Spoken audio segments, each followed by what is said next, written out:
How did this product and this one generate over 100K monthly in e-com? So I'm going to be showing you exactly how Andromeda affected e-com in big time. And also how to use Manus, how to generate creatives, and which ad structure to follow. And a small bonus, a genius marketing trick that I'm going to be sharing for free today. So guys, if you didn't know, Andromeda, what is it actually? Now imagine OpenClaw, AI, Claude, everything coming into this world. And people had to spend so much effort on making creatives, right? You would have one ad set with maybe 5, 6, 7 creatives. But now, because it's so automated and people are generating such a high volume with AI, that's when Meta decided, let's put the targeting now on the creative level, because there's such an increase in volume that Meta can't even handle it anymore. And that's why they came with Andromeda as the update to remove the targeting happening on ad set level or even campaign and make it all go through creative level, which means now what's working is volume, volume, volume. Now let's get into the juicy part. Okay, first of all, I want to show a couple of my champions because, obviously there's so much information out there and you don't even know how to trust someone anymore with all the Andromeda update and this happening there. So I'm going to share all the sauce. So this is Czech. I recorded a year from now a podcast with him. He did 237K in 3 months at 19 years old. And now he's doing 1.8 million, almost 1.9 million. Then you have me. Obviously, I've been in the e-com space for maybe almost a decade right now. And you can see a couple of the results in here that I run from the dropshipping stores, but also I'm helping a lot of clients with their brand scale. And then obviously many more people just like Cherk. And people always ask me how are you getting so many great results and so many live sit downs with people? Obviously because I have something to share with you today that works. So first of all, I want to start off with the most natural ads are the best-selling ads. Nobody wants you to come in their face shoving a product like, hey, buy my shit. Just like in here, one of our students that I helped with a genius marketing trick, I would like to say, we researched literally TikTok videos online and then we changed the avatar of the face because this is like a natural setting and she's sitting in a barber shop where the guy is just spitting some facts about hair serum. So this hair serum is getting promoted throughout an indirect messaging. So that's the stuff you can do with AI nowadays. And we made a high volume of creatives just like this with different personas, different ages, maybe an older woman, maybe a younger woman, so that you can tip to any market in the audience. And obviously with Manus, I wouldn't recommend people to build their ads based on Manus because it's not there yet.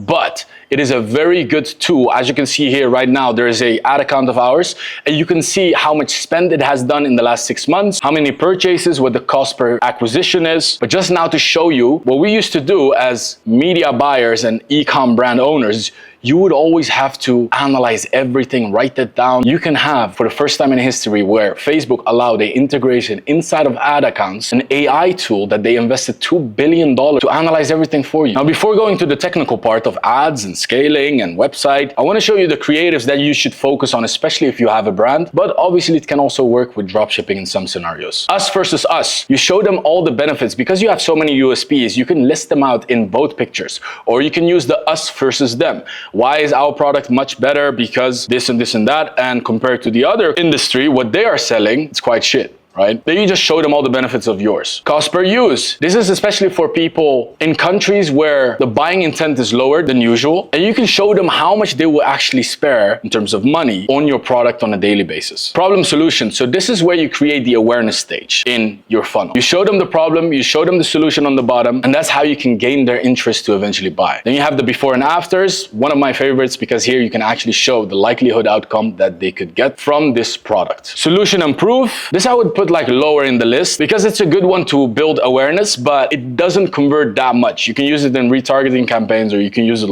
when you're running a lot of sales and you just want to create some more awareness on the top of funnel. And even these avatars that you can see here were all created with AI. And these type of creatives, these are the reviews. Hey, Sophia said this, Michael B. Harris said that. It makes them resonate with the creator. Something you have to look out for is creative diversity. Every single creative you make in your ad sets has to be so completely different than the other. But the ad sets itself, they need to have their own bunch of creatives that will speak directly to them from the targeting that happens on the ad creative level. So you don't want to mix them up. That's the summary of this story. So for example, one product, 3 markets, infinite angles. You have the comfort seeker, women above 55 plus. You have the performance athletes on here, men and women between 22 to 38, gym rats, lifters, and you make your ICP profile, your ideal customer, speaking directly towards them on your landing page, your ad copy, your creative. And here on the right, the overworked office men 28 to 45, desk job, tech finance, and you can create so many different personas that resonate resonate with this product based on their situation. And especially for people into fashion, in Hicksfield, you can make so many different mock-up pictures like this one in here. This is a very high converting store because you can see, even though they have a duplicate of 2 products in the collection page, you just don't have that kind of vibe that it's coming from Alibaba or a dropshipping kind of store, even if this is a brand or a dropshipping store. So like in here, if I go into Hicksfield and I have a reference picture, right?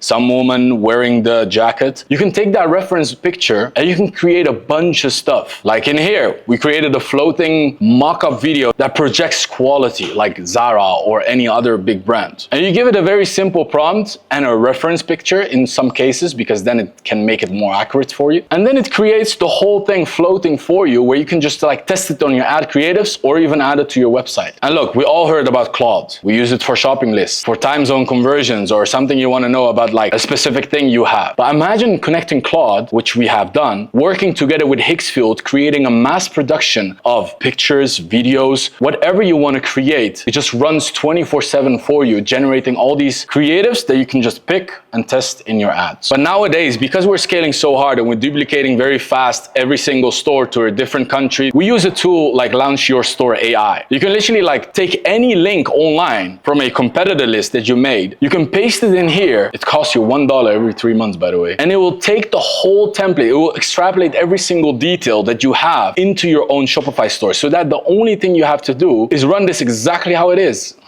Joking. Obviously, you don't want to like copy paste exactly someone's store, but you want to change the logo, you want to change the pictures, you want to change the description and the copy to match it with your brand. And that way you get the highest amount of output. And before we go to the ads, the structure, obviously you want to always have a landing page that is actually high converting. Here on the left side, you can already see one that doesn't matter what kind of ads you run, it will still most likely not convert as the right side. On the left side, we see like no bundles. Well, actually they are, but very unclear. You have no urgency, no timer, no discount, no gifts. But on the right side, you can see they are so clear about what the customer will actually receive, all the gifts on top of it, a very clear CTA button, a discount and urgency with timer, and then obviously the reviews also added. So this is a perfect example between a low converting store and a high converting store. And obviously the moment you launch and you spend some money on ads, you want to integrate Microsoft Clarity as fast as possible. You can go to apps and you can find it in there, but basically what it does, it records every single experience of customers, how they're going through your store. So you can see maybe you're lacking in FAQ, or your offer is too expensive for people, or maybe the add to cart page is not really optimized and that they are leaving from that point. So to see every recording of how people go through your store and your landing page will also give you a lot of clarity on what to improve. Now let's go to the ad structure. So there are a bunch of the guys telling you like, you have to do this, you have to do that. After Andromeda, obviously Andromeda, you know, with all the AI tools coming into the world, they had to change the targeting from creative level. So now you have to have a very high volume of creatives. But when you're testing, I would always recommend to have an ABO structure, because why? In a 3 to 7 day window, it just distributes the money faster, and you can actually detect also much quicker which one is a winner and which one to kill. So I'll have this on broad because we cannot do targeting anymore, right? Like that. And I would distribute the budget towards here alone, so that it just runs through it much quicker. And in every ad creative, you always want to have a different audience, right? But with creative diversity, let's say we have here one ad is the exact same as in this ABO, it will create fragmentation, it will overlap. And then most likely your ads are not going to perform. Maybe this one will have an increase one day like that. And then this one, the second day will have an increase, but you will notice that this one will decrease. That's because they are overlapped. So every single creative has to be completely different than the other. And obviously videos, you want to keep them separate in one ad set, and pictures you want to keep also separate in one ad set. But you can create unlimited batches like this every single 3 to 7 days to just test and identify the winners. And the moment you have your winners, let's say here there's a winner, there's a winner, you want to take those to the CBO scaling campaign, which is this one. And in here, you have them working in a mechanism, because every time you have a couple winners from here, you can just add them in here. And then you have an unlimited amount of creatives that you can just keep adding on and adding on. And the CBO will just grow larger and larger and larger. And when you're asking me, hey, should I use standard or incremental attributions? I would recommend you incremental. But if your account has always run on standard attribution, I wouldn't recommend you to change that, because your ad account got used to standard, because then it will just more accurately track every single purchase if it actually came from Facebook, instead of of Klaviyo and all the other, maybe you're running Google SEO. So you want to see in specific what is actually coming from Facebook. But in many scenarios, it actually even goes beyond your engaged audience, and it will actually look to new audiences more with incremental attributions. So you want to put this in incremental, and eventually every single ad creative that just works, you want to put them in the CBO Advantage Sales campaign. But if you have from this audience and also this audience a couple winners, I would recommend you to make a CBO scaling campaign with also separating the ad sets as well, because you don't put the different niches. For example, you have here kids and here you have women 40 plus. You obviously don't want to add them all together in one ad set because it's a different audience. So you want to separate them. But the budget you do want to distribute as CBO on the campaign level. So that way you will always have an ABO of testing and a CBO of scaling, and you just keep adding and adding and adding, and the CBO will just grow larger and larger and larger. And the moment you have some ad creatives that are fatiguing, you just turn them off and you leave the rest of them on. But this way they all got proven to work, and they will all work together in one very strong CBO campaign. Now the best thing again about like Manus AI is that it shows you, this is another ad account, it shows you the spend in here, it shows you the total purchases, and overall your CPA tracking, and even small tips of what to improve. But again, you don't want to take that much advice from how to run ads because it's not there yet. Otherwise, there wouldn't be media buyers anymore. So typically CPM, if you're struggling with CPM and you're seeing a very high cost per 1,000 impressions that you get, you have to know that images and videos are very different from each other. Okay, usually with images, you can test a bunch of different messaging that you can eventually use in your videos as the hook or the copy. But with images, you will always experience a very low CPM because they don't cost so much from Meta itself to test. So you can have here to maybe even 15 creatives in one ad set. But with videos, what I typically see working right now, especially after Andromeda, is between 3 to a maximum of 6, I would say. And it's very natural that with videos, your CPM will spike. Let's say, for example, you have a CPM of $17. And then with images, you'll most likely see CPMs of like $5. By the way, this also depends on which country you're targeting. Obviously in Canada and the US, you have a higher CPM than in other countries like in Europe. But usually it's like $5 to maybe $9. So this is the sacrifice you're gonna make if you're really good in creating videos and UGCs and actually understanding the marketing behind these type of creatives. Then you can test a bunch of videos, because I did see so much more return on videos because it connects more with people. But if you can run also on images, which in many cases also works very well, you can test so many different images and so many different iterations, that can work as well. You can focus entirely on that, or maybe you want to do both. Now I want to show you what you should look out for on ads. One thing I want to mention is, by the way, turn off all these bullshit things, because like Mark Zuckerberg is really killing us with all these things. You can use stuff like AdNova that builds all this out for you, and you don't have to actually spend much time of turning all these things off. But if you don't have that, obviously you want to turn all these things off, because it is so unnecessary and it's draining. Every time you make new ads, it just turns it all on automatically. Especially those extra things like, oh, put a CTA on it, AI touch up on the video or the creative. These things you want to turn all of them off. The only thing I keep on is literally relevant comments. That's it, you know, because then it actually pushes the very positive comments up on your comment section on your ad. That's the only thing that actually helps in conversions, because people want to see other positive comments from other people before buying. Now this is one of the ads that we ran, and you can already see like these are not profitable, you know. Cost per result is very high. You want to look at amount of spend, because you cannot really judge an ad based on €2 that it's spent or $2.